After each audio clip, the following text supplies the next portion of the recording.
Should I do a Roth conversion before year end? And how do I know if it makes sense for my tax situation? These answers and more today on Elevate Wealth. Welcome back. I'm Deanne Rosso with Elevate Wealth Advisory, and I'm joined today by Ben Hall, our Director of Tax Services. Welcome, Ben. Thanks, Deanne. So, Ben, today, two-part question. Hope you're ready for it.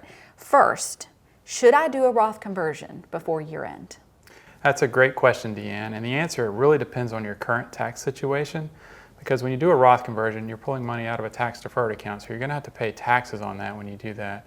And so the advantage of doing that, though, is that you're now going to have those assets in an account that can grow tax-free indefinitely. So it can be a very beneficial move if done correctly. Right, so moving the assets from that tax-deferred bucket over to that tax-free bucket, and when sometimes we use our illustration of our tax buckets, right? Right. Okay, great. Okay, so part two of the question, does a Roth conversion make sense for my tax situation? It can be a good thing to do for your situation. It depends on if your marginal tax bracket is low this year.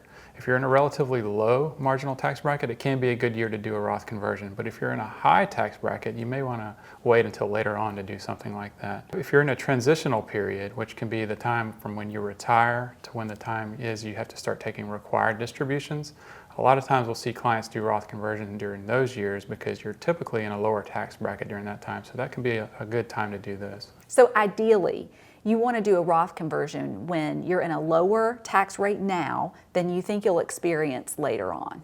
Yeah, that's right. The whole idea is to really just be aware of your tax bracket, your current tax bracket, as well as your projected future tax brackets, and just kind of use that as a guide and plan out how and when you want to take your Roth conversions. Gotcha.